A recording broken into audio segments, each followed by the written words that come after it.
नमस्कार। आज हम बात करने वाले हैं बांग्लादेश के बारे में। जैसा कि आप सभी को विदित है, 17 फरवरी 2026 को बांग्लादेश में नई सरकार ने शपथ ग्रहण किया है और इस नई सरकार के मुखिया हैं तारिक रहमान, जो बीएनपी पार्टी थी, बांग्लादेश नेशनल पार्टी, उसके मुखिया थे। उन्होंने इस नई सरकार में प्रधानमंत्री के रूप में शपथ ग्रहण करी है। अब हम ये देखते हैं कि पिछले कुछ समय में बांग्लादेश में जो चैन ऑफ इवेंट्स हुए हैं, उनकी वजह से बांग्लादेश एक बहुत बड़े जियोपॉलिटिकल इवेंट के केंद्र में रहा है। जैसे कि हम देखते हैं कि बांग्लादेश में लगातार पिछले 3 चुनावों से शेख हसीना की सरकार बन रही थी और जो लास्ट चुनाव था, वहाँ चुनाव में कुप्रबंधन या बहुत सारे चुनावों पे आरोप लगे थे और उसमें दूसरी जो देश की सबसे बड़ी पार्टी थी बीएनपी, उन्होंने उन चुनावों का बहिष्कार कर दिया था। और 2024 में एक छात्र मूवमेंट के द्वारा शेख हसीना की सरकार गिरी और उसके बाद छात्रों के विद्रोह का मुख्य कारण था जो स्वतंत्रता सेनानियों को दिया जाने वाला आरक्षण था। लेकिन इसमें ये भी एक बहुत इम्पोर्टेंट फैक्टर है कि वो जो रिजर्वेशन दिया जा रहा था वो न्यायपालिका द्वारा बहाल किया गया था। जो शेख हसीना की सरकार है उसने उस रिजर्वेशन को हटा दिया था, लेकिन न्यायपालिका ने उसको फिर से बहाल कर दिया। दूसरा ये है कि जो अब पिछले 1.5 साल में जिस तरह के चैन ऑफ इवेंट देखने को आए हैं, तो ये भी पता लग रहा है कि उस जो छात्र आंदोलन में थे विदेशी ताकतें भी इन्वॉल्व रही। और जब शेख हसीना की सरकार गिरी और उसके बाद वो बांग्लादेश में एक अंतरिम सरकार बनी और उस अंतरिम सरकार के मुखिया थे नोबेल लॉरेट, जिन्होंने चीफ एडवाइज़र का पद लिया, मोहम्मद यूनुस। वो उस सरकार के मुखिया बने और मोहम्मद यूनुस के जब से उन्होंने चीफ एडवाइज़र के रूप के पद को ग्रहण किया, उसके बाद उन्होंने लगातार इस तरह के बयान दिए हैं। भारत के खिलाफ उन्होंने अपना दृष्टिकोण रखा। दूसरा, उन्होंने इस तरह के बयान दिए, जैसे जब वो चीन दौरे पे गए तब उन्होंने भारत की 7 सिस्टर्स को लैंडलॉक्ड कहा और उन्होंने कहा कि जो उन 7 सिस्टर के लिए समुद्र का रास्ता एकमात्र बांग्लादेश होके है। और दूसरा, भारत के सिलीगुड़ी कॉरिडोर के बारे में भी अनाप शनाप बातें कही, जिसको कि भारत के जो एक्सपर्ट हैं उन्होंने बहुत अच्छे नज़रिए से नहीं लिया। दूसरा, उनके कार्यकाल में जो हिंदू अल्पसंख्यक हैं उनके ऊपर लगातार अत्याचार हुए, उसमें लगातार ऐसी घटनाएं देखी गई, उनकी लिंचिंग की गई। इस तरह की घटनाएं बांग्लादेश में लगातार हो रही थी।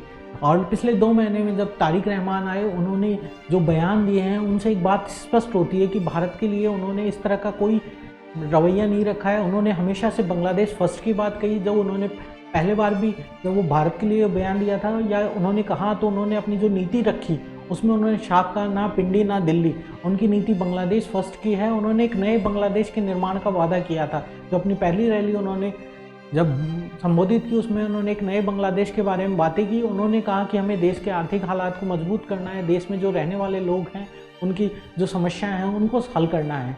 और अब हम बीएनपी के जीतने के मुख्य कारणों पर बात करें तो सबसे बड़ा रीज़न है कि जब जुलाई 2024 में जो क्रांति हुई, उसके बाद जो देश की सबसे बड़ी पार्टी थी अवामी लीग, जिसकी नेता शेख हसीना उस टाइम पर प्रधानमंत्री थी, उस पार्टी को प्रतिबंधित कर दिया गया और वो पार्टी लगातार प्रतिबंधित है।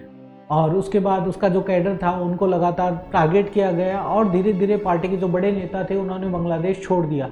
तो उसका जो वोट बैंक था वो बांग्लादेश नेशनल पार्टी की तरफ शिफ्ट हुआ। दूसरा था, जो शेख हसीना ने बहुत सारी पार्टियों को उस टाइम प्रतिबंधित कर रखा था, उसमें एक मुख्य पार्टी थी जमात इस्लामी, और जमात इस्लामी को इस चुनाव में भाग लेने की आज़ादी दी गई और जमात इस्लामी का बहुत अच्छा इसमें प्रदर्शन रहा। हम देखते हैं कि 68 सीटें उन्होंने जीती हैं और वो दूसरे नंबर की सबसे बड़ी पार्टी बन के उभरी हैं। लेकिन जमात इस्लामी की कट्टरवादी विचारधारा के कारण जो समाज के उदारवादी लोग थे या महिलाओं के प्रति महिलाएं अधिकारों के प्रति अच्छी सोच रखने वाले लोगों ने जमात इस्लामी को वोट नहीं दिया। जमात इस्लामी ने अपनी छवि सुधारने की पिछले साल में बहुत कोशिश करी, लेकिन लोगों ने उनके ऊपर विश्वास नहीं किया और उन्हें जो है कि 68 सीटों पे ही संतोष करना पड़ा। दूसरा, उनके जो 11 पार्टी गठबंधन था उसको टोटल 77 सीटें मिली और उसमें वो पार्टी भी थी जो छात्रों के द्वारा बनाई गई थी। जब ये छात्र मूवमेंट हुआ, उसके बाद जो छात्र नेता इस मूवमेंट से निकले थे उन्होंने एक नेशनल सिटीजन पार्टी बनाई और उस पार्टी को भी 6 सीटें मिली। वो जबकि 30 सीटों पे चुनाव लड़े थे, फिर भी 6 ही सीटों पे जीती। तो जनता ने एक साफ सुथरा मैंडेट जो दिया है, उस मैंडेट से एक बात क्लियर हो गई है, उनको ऐसी पार्टी चाहिए थी जिसको सरकार चलाने का अनुभव हो और एक विश्वसनीय नेता के रूप में उसकी वो हो। अब तारिक रहमान के बारे में बात करें तो तारिक रहमान का जो तारिक रहमान जब पिछली बार सरकार में जब उनकी माताजी पीएम थी खालिदा जिया 2001 से 2006 के कार्यकाल में, वो बहुत विवादित रहे। उनको डार्क प्रिंस कहा जाता था बांग्लादेश के मीडिया के द्वारा और उनके द्वारा कहा जाता था कि वो जो भी सरकार फैसले लेती थी उस समय पे उन सब में उन्होंने करप्शन किया है। एक हवा महल बिल्डिंग थी, उससे वो सरकार चलाते थे डायरेक्टली, ये कहा जाता है, इसलिए उनको डार्क प्रिंस का नाम भी दिया गया। लेकिन 2008 में आप देखते हैं कि जो मिलिट्री समर्थित सरकार थी उसने उनको एक्साइल पे भेजा और उसके बाद वो 17 साल तक लंदन में रहे और लगातार उस एक्साइल के बाद जब वो वापस लौटे तो उन्होंने एक ऐसे कोई बयान दिए जिससे कि लोगों को ये लगे कि वो मैच्योर नहीं, या इस तरह की कोई घटनाएं, या इस तरह डायरेक्टली उन्होंने कन्फ्रंट नहीं कराना है तो अपने पड़ोसी देशों के बारे में, और हमेशा से उन्होंने विकासवादी एजेंडे की बात करी। इससे लोगों को उनके एक साफ सुथरी छवि बनने में आसानी हुई। दूसरा ये है कि जो उनकी माताजी थी जो लगातार पिछले कुछ सालों से बीमार थी, जब वो बीमार थी तो भारत के प्रधानमंत्री ने मेडिकल हेल्प और उनके स्वास्थ्य के अच्छे स्वास्थ्य के लिए कामना करी थी। तो उन सब चीज़ों के बाद जब उनकी मृत्यु हो जाती है तो जो एक सिंपैथी फैक्टर था उसके कारण भी उनकी पार्टी को बहुत बड़ा जीतने में आसानी हुई। अब बीएनपी के लिए बात करें, तारिक रहमान के लिए कि आगे आने वाली कौन सी परिस्थितियां हैं जिनसे उनको डील करना है। सबसे पहली परिस्थितियां तो हैं कि बांग्लादेश में जो ये आप देखते हैं कि जुलाई क्रांति हुई और उसके बाद जो हालात हुए, इससे देश में अर्थव्यवस्था बहुत बुरी तरह से चौपट हुई। उसके अलावा देश की कानून व्यवस्था एक बहुत बड़ा इशू है और धीरे धीरे हम देख रहे हैं कि बांग्लादेश में लगातार कुछ हत्याकांड भी हुए, चुनावों के बाद भी देखे जैसे आगजनी या दंगे फसाद की घटनाएं हुई। तो उनके पास पहली उनकी प्रायोरिटी होगी लॉ एंड ऑर्डर को व्यवस्थित करना। दूसरी उनकी प्रायोरिटी होगी कि जो बांग्लादेश का मेजर एक्सपोर्ट है वो है गारमेंट उद्योग, उसको एक तरह से व्यवस्थित करना। और तीसरा उनकी प्रायोरिटी होगी जो बैंकों की माली हालत ख़राब है, जो बांग्लादेश का टका है वो गिरता जा रहा है, उन सब चीज़ों को स्टेबलाइज करना और देश को एक नए बांग्लादेश के पथ पे ले जाना। साथ में उनको अपने पड़ोसी देशों से, जैसे हम देखते हैं कि जब ये जुलाई क्रांति हुई उसके बाद जो चीफ एडवाइज़र बने मोहम्मद यूनुस, उन्होंने भारत के साथ उन्होंने संबंध बनाने में बहुत दिलचस्पी नहीं दिखाई। इसके बजाय उन्होंने देखिए जैसे पाकिस्तान या अमेरिका के साथ संबंधों में वो करी। अब धीरे धीरे तारिक रहमान जब से आए हैं तो उन्होंने इस तरह का कोई एक साफ स्टैंड नहीं लिया कि वो भारत की खिलाफत वो रखेंगे, जबकि बीएनपी का जो पुराना इतिहास है वो भारत के लिए अच्छा नहीं है। लेकिन जब से वो आए हैं उन्होंने भारत के साथ एक पॉजिटिव मैसेजिंग देने की बात करी है। लगातार उन्होंने इस तरह से कहा है कि हम अच्छे पड़ोसी के, लेकिन जो उनकी नीति है बांग्लादेश प्रथम वो भारत के अनुकूल तो नहीं है। लेकिन फिर भी हम ये देखते हैं कि हमारी सीमाओं पर शांति रहे। दूसरा ये रहता है कि जो नॉर्थ ईस्ट के मिलिटेंट ग्रुप हैं वो उनको बांग्लादेश में, जब शेख हसीना के कार्यकाल में उनको बांग्लादेश में जो उनके ट्रेनिंग कैंप थे वो सब चीज़ें तबाह कर दी गई थी। तो भारत के लिए एक विन विन सिचुएशन थी शेख हसीना कार्यकाल में। तो ऐसी कोई एंटी जो इंडिया ताकत है उनको बांग्लादेश में शपथ ना मिले। दूसरा इसके अलावा जैसे पाकिस्तान और पाकिस्तान की जो इंटेलिजेंस एजेंसी है उसका भी बांग्लादेश में धीरे धीरे जो मोहम्मद यूनुस के कार्यकाल में प्रभाव पड़ रहा था, उन चीज़ों को भी उन्हें काउंटर करना पड़ेगा अगर भारत से अच्छे संबंध रखना है। जैसे ही हम देखते हैं कि चुनावों का जो चुनाव खत्म होने के बाद जैसे रिजल्ट आया और रिजल्ट आने के साथ भारत के प्रधानमंत्री नरेंद्र मोदी ने उनको बधाई दी और उसके बाद आधे घंटे बाद ही उनका मैसेज जो था वो बंगाली में डाला गया जिससे कि वो बांग्लादेश के जनमानस तक पहुंचे। और इसके बाद पर्सनल ग्रीटिंग्स भी हुई, दोनों देशों के नेताओं के बीच में एक पर्सनल लेवल पे मैसेज का आदान प्रदान हुआ, जिससे कि भारत ने ये कोशिश करी है कि हम आपसे अच्छे संबंध रखना चाहते हैं और उसी तरह के मैसेज दूसरी साइड से भी कन्वे हुए हैं।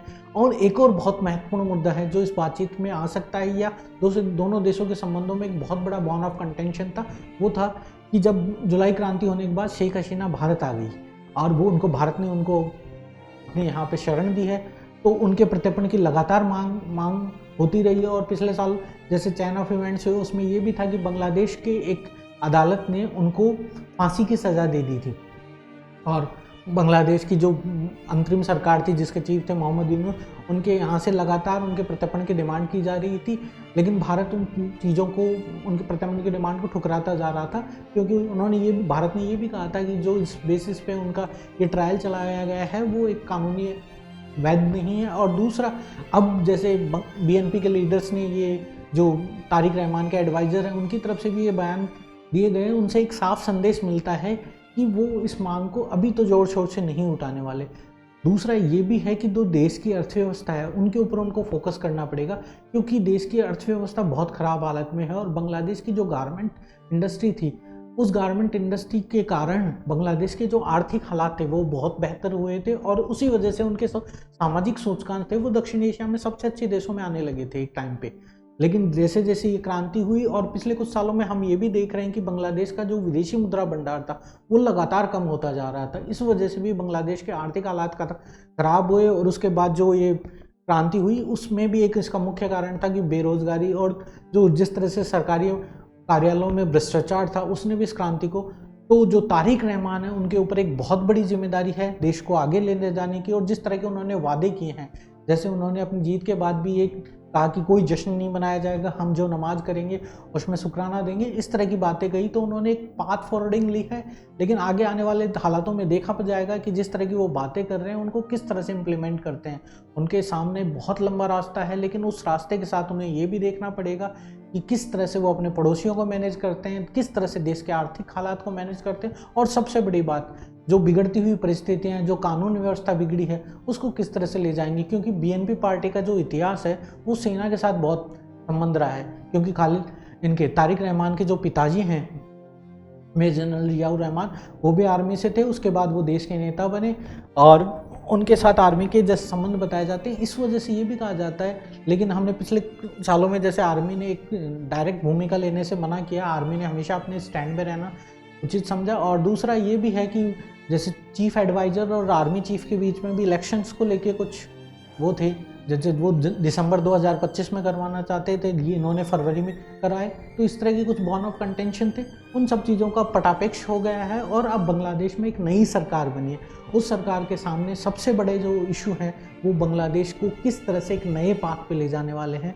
तो तारिक रहमान ने एक प्रधानमंत्री पद की तो शपथ ले ली है, लेकिन उनके सामने एक बहुत बड़ा वो है कार्यकाल है, और उस कार्यकाल में उनके सामने बहुत सारी चुनौतियां आने वाली है, यानी एक कांटों से भरा हुआ ताज है उनके सामने। धन्यवाद।